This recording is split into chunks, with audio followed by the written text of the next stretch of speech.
I think it's got a vacuum leak and I don't think the accelerator pump's working.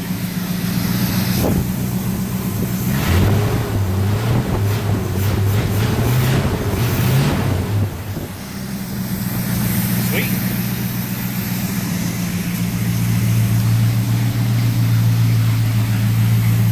Actually sounds pretty good. Got a new tank for it. What do you think, Ashland? Pretty good. I'm just worried about the wires on the floor. Nah, I wouldn't worry about those. Oh, the tack works. Rev it up a little bit. This? Yeah. Oh, sweet. Oh, it does have a CD player.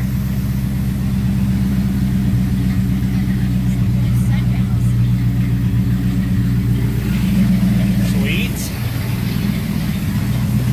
Got a new tank for it, new sending unit needs to go in it. It needs a lot of shit under the hood. Got all the vacuum shit capped off. This is broken off. As you can see, it's still a mess under here. Cool. Need to reroute these wires. Just did it temporarily. This is as long as we run this thing.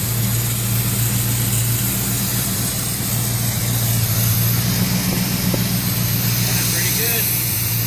She did most of the work herself. She rebuilt the carb. Just did brakes. Running off the gas can right now.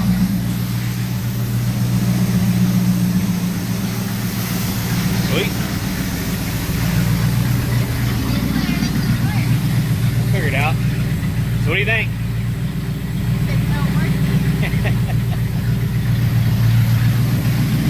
Sweet. Pretty excited. I was hoping we get it back on the ground today, but I'm having some issues bleeding the brakes. We do have some pedal, so we might move this shit out of the way and try to drive before it gets too dark. See y'all later. I forgot everything you said. It's alright. Alright, Ashland, tell us what you did.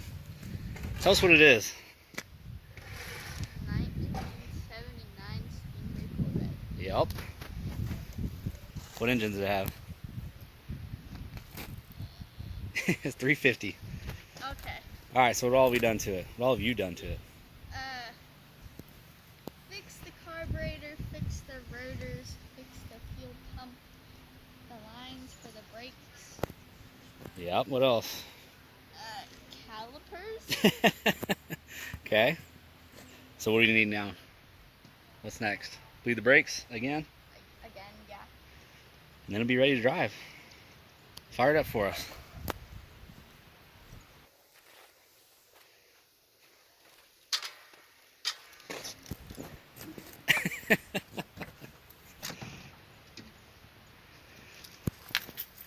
We drove it from down there to up here, but the brakes are really, really bad, so we didn't want to risk it.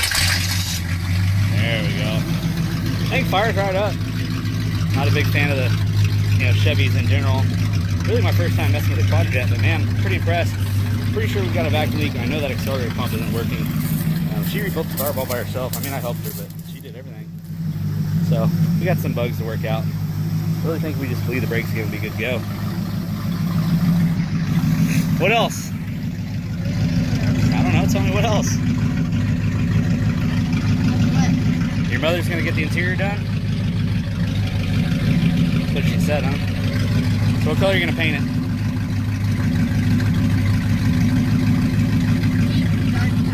Yeah? I like it. I'd leave it alone. Alright, give her a little rev and we'll shut her down. Rev it up a little bit.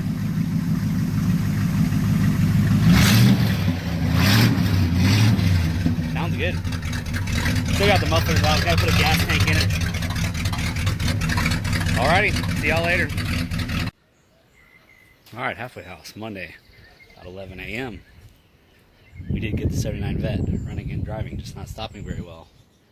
Made it from the carport up the driveway, and I realized that the brakes were too bad to take it around the block, so I turned around and parked it right there. And it was pretty sketchy getting it down this. I don't know if you can tell, this driveway's pretty steep. So we got it there. So I came out here about 8:30 yesterday morning, and I went inside about 9 p.m. So spent a whole day on this Vet. I guess let's start at the beginning. Let's do a whole recap on this Vet. 1979 Vet, 350. I think it's a 155 horse 4-barrel quadrojet. Pretty sure it's the lowest horsepower Corvette ever made. My buddy got this from one of his buddies. I think his buddy gave it to him. It had some chrome 22s on it. It was disgusting inside and out. Didn't know if it ran. Had been sitting for years. So my buddy cleaned the ever-living crap out of it. Actually got it running. Put these rallies and the 15-inch BFGs on it. And now it looks presentable. He got it running. And it did drive, but actually it didn't run very good. It didn't drive very good. The front brakes were locking up. And he was just like, what am I going to do with this thing? I don't want to put any money into a 79 Vet. So my girlfriend was like, well, I want it. So we sold it to her super cheap. So she told her daughter, who was 13 or so at the time, and she's like, I need that. It was my first car. So my girlfriend was like, what do you think? I'm like, cool, sounds awesome. I wish that was my first car. I mean, it's the, everyone's like, oh, it's a Corvette, shouldn't need that. Dude, it's the lowest horsepower Corvette ever made. It's less than a Honda Civic. So I'm like, dude, it's perfect. And she digs it, so yeah, cool. And it's cheap. So we got it home, parked it in the carport. We cut the fuel lines off from the tank, and I can't remember if we ran it off. I can't remember if we ran it off B12 or if we ran it off a gas can, but it ran really bad. Didn't really run very good at all, actually. All kinds of valve train noise, and I'm like, okay, we got some work to do. So we pulled the carburetor off, and she rebuilt it, actually, quadrojet. I never really messed with one, and so first for me and her. But yeah, I made her do it. If she wants an old car, she needs to have a basic understanding. So she did great. Rebuilt it on the kitchen table like the good Lord intended, and put it on there, threw a fuel pump on it as well, and it fired right up. Still didn't run very good, so we kind of left it. Yeah, we got it running yesterday. Yes, sir. It needs some love.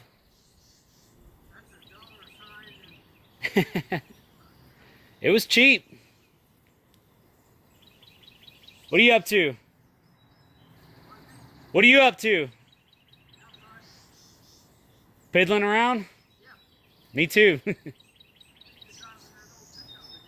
I love that old truck. Runs good. How's your old 7.3?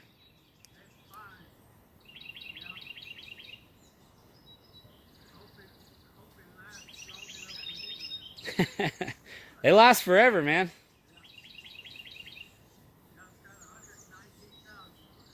Man, I got 300 on mine. Oh, yeah. Yes, sir. 5.9 Cummins. Yes, sir. I love it. I'm off Sundays and Mondays. Yes, sir.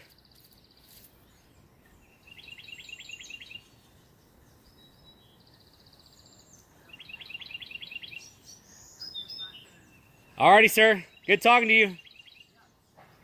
Take it easy. Good old timers. He's got his nice little 7.3 over there. I don't remember where I was at. So, alright. Gotta love old timers. So what I was trying to say is that I don't remember if we ran it off gas can or B12 or what we did. But it ran better, but not very good. All kinds of valve train noise, possible vacuum leaks, all kinds of stuff. So I'm like, okay, let's shut her down and do the next step, and try not to catch it on fire. So we made a list. We got plugs, wires, checked the cap, rotor. They were pretty good. Some barnacles on the cap. She cleaned it off with a screwdriver. Good to go. Actually looked like fairly low mileage. Changed the oil. Oil was pitch black, water thin. Oil filter was a Fram, so that's probably a plus. I do have a tranny filter and fluid, diff fluid. We did the front brakes. Oh yeah, getting to the front brakes. There's a woolly booger here. I don't know if you ever messed with these. I don't know what year or what application they did these. Damn yellow jacket. So, that was a big one. Actually, I think that's a paper wasp. Anyway, so they got these rivets that rivet the hub to the rotor. So we center punched them, drilled them out. they're really long and they're a pain in the cack. So I made her do, I'd center punch them and I'd start them and all right, your turn. And a couple nights after work for like a week straight, and all right, I'll finish this crap for you, because I don't want to discourage her, and there's no reason. She learned her lesson. I mean, this ain't no free ride, but I can do it faster. So I did the rest of them yesterday morning about 8:30. I started. I probably finished about 10. Batteries dying on drills, and I don't have a drill press here. Broke a bunch of bits. So yeah, it's not very much fun, and it takes forever. Anyway, so we got those done. She woke up about the ass crack of noon, repacked the bearings, put new seals in, cleaned up and greased up the spindles. So we got the hubs on, got the rotors on, calipers on, new pads in. Gravity bled the front brakes, went to the rears. This one I couldn't get any fluid out of no matter what. That one I got to gravity bleed, and she pumped it up and I bled it pretty good. These ones actually bled pretty good. So we had some pedal. Alright, so then we moved to the plugs and wires, which are an absolute nightmare. Actually, I've done worse. Like an 88 Firebird with a small block in it. It's worse, but still not very fun. Don't even try to do these from the top. Just go from the bottom. Be done with it. These aren't too terrible. So she did a couple. Her mother did a couple. I did a couple. Got it all together. Like I said, I spent a lot of time with these stupid-ass plug wires. They're a nightmare. They're just not the right length, and we tried swapping. Okay, this one's too long, this one's too short. Swap them, and 45 minutes later, I'm like, dude, let's just get this thing to where they're not melting on the headers, they're not rubbing on anything, and fire it up. So we did that. Put the cap back on. Capped off all the vacuum lines. This thing still, I mean, it needs some love, but I got no vacuum port here. It's rusted off, so but it'll probably run. So try to get rid of all this hot rod SEMA quality build stuff. So we got a wire nut over there, which I'm going to pull off and save for another project later. Custom hose routing, old belts, old hoses. So we put a battery in it, fresh battery, and nothing came on, no buzzers, no lights, no nothing. I'm like, oh great, maybe we've got an issue now. And so put the key in it, bumped the key, and it fired right up. I mean, first bump, like a first gen Cummins. I mean, like first tooth it grabbed on that flywheel, it fired up. I'm like, holy crap. So I shut off real quick, grab my phone. I'm like, all right, let's make sure there ain't nothing in the fan or on the headers, and fire it up. So she fired it up, and I mean, it was idling really high. So I turned down the, it didn't have the spring on it, which, I mean, that's custom. That's permanent for sure. Idle was up too high. I don't know if we messed with it when we pulled it apart, or if we messed with it when we were messing with trying to get it running, or if his previous owner, I don't know. I probably got 2 full turns out of the idle to get it to idle down. At first it seemed like a vacuum leak, which it probably has. I mean, this is loose, and we got everything capped off, but it did seem like a vacuum leak, and it had a, I can hear it now, you can see it now.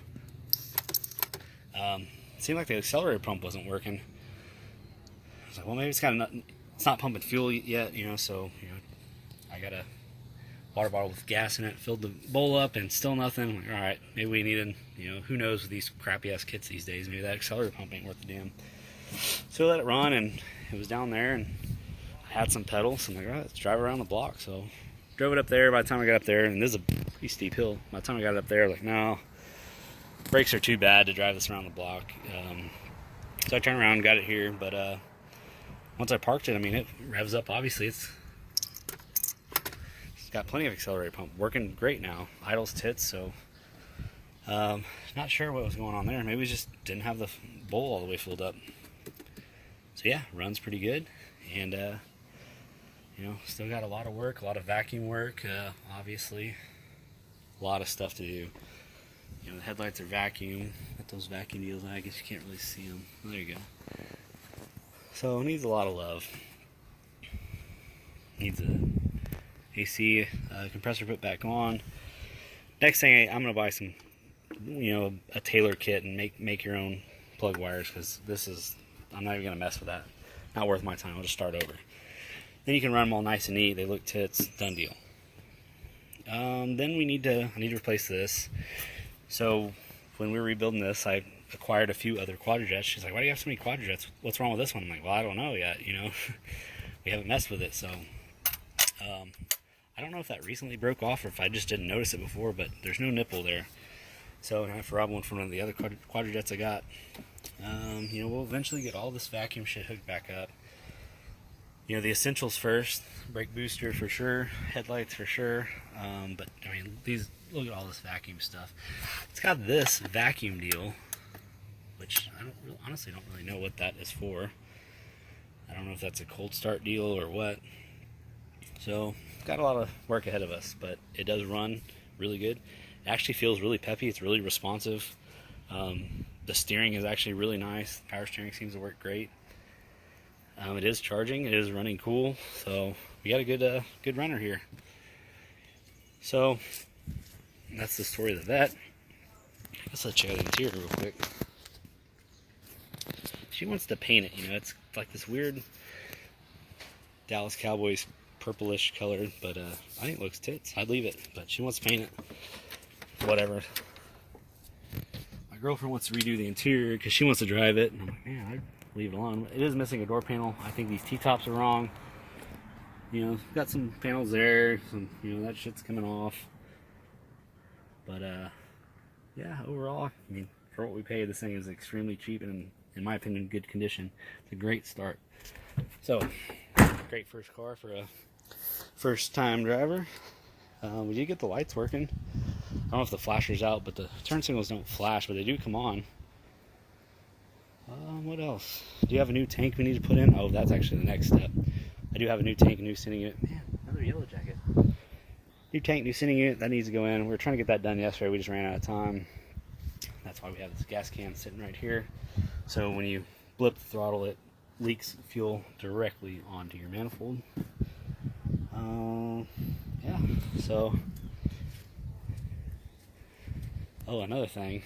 So she's a pretty by the book person. So she's reading the instructions on the plug wires. I'm like, don't worry about any of that crap. And so I'm like, just rip all these off, rip them all off, rip all the plugs out, you know, lay them out in order, and let's see what we got going on. She's like, no, it says to do one at a time. And so I learned a long time ago, doing one at a time is great if you confirm the firing order first. A long time ago, my buddy brought in it was like an 84, you know, K10 or whatever, and ran like crap. Want to do plugs and wires, so I did plugs and wires. I did, you know, one at a time, and it ran worse. Like, dude, it runs worse. What the fuck? So I think what happened was he had the plug wires, you know, they were one or two were off or whatever the deal was, but it was just running so poorly in general. You know, the plugs were all fouled and crap that it ran so poorly in general you couldn't really tell. So with new plugs and new plug wires and new cap and rotor, it just, you know, highlighted the issue way more, and it ran worse. And so, you know, I checked the firing order. I'm like, oh shit, these are backwards or whatever. And he was like, what the fuck? Did you do that? I'm like, no, I did one at a time, you know. So it was off before, and then it ran worse. So now, fuck all that. Pull all the shit off. Start over, because you don't know if this is right. Don't ever assume that that's right. So I'm like, throw your instructions away. Let's just do them all. You know, we know the order. Let's do it. So we did that. Sure enough, fired right up. So that's a little tip there that I've learned over the years. Jesus, that was a red wasp. They're liking this rain, I think. So, oh yeah, make sure you got the most current and up-to-date literature available. Get you some White Claws. It's about noon. It's close enough. So now that we're really, really close to that thing, actually we've got the Holley one barrel. I think it's a model 1920 sitting in the ultrasonic cleaner as we speak. 1973 Dart. I'll be honest, I paid $200 for this thing. And it's ugly, but it's actually pretty tits. I mean, obviously it needs a quarter. And it was about every shade between flat black, primer gray, gloss black, and grandma green. So I'm like, hey, you want to spray paint this thing? He's like, hell yeah. So I bought him 300 cans of flat black spray paint, and this is as far as he's made it, but it does look better than it did. Not quite done. We've got all this kind of little stuff, and I think we are missing a headlight. Yeah, missing a headlight. Actually, it might be in the trunk, but overall, not a bad car. Slant 6, 3 on the tree, 7 1/4. not bad. Put an ignition lock cylinder in it. Plugs, wires. Half-ass rebuilt the carburetor the first time, full of mud daubers. And it wouldn't idle on the idle circuit, so we just turned the idle up till it ran, and ran pretty good. This one's also missing a gas tank. I've got a kit for the carburetor now, and a few parts, carburetors. So this carburetor is currently disassembled and sitting in the ultrasonic cleaner right now. So yeah, once this thing is idling right, then it's brakes, and I have a fuel tank for it. It's ready to go in, and then this thing will be ready too. So both these cars are really, really close to being on the road. He's only 14, so he's got a couple years to finish this thing. She'll be 16 in 6 months, so kind of SEMA crunch time on this thing. So anyway, that's the story there. At not the halfway house, but my girlfriend's halfway house. Getting close. 79 Vet, 73 Dart. See y'all later.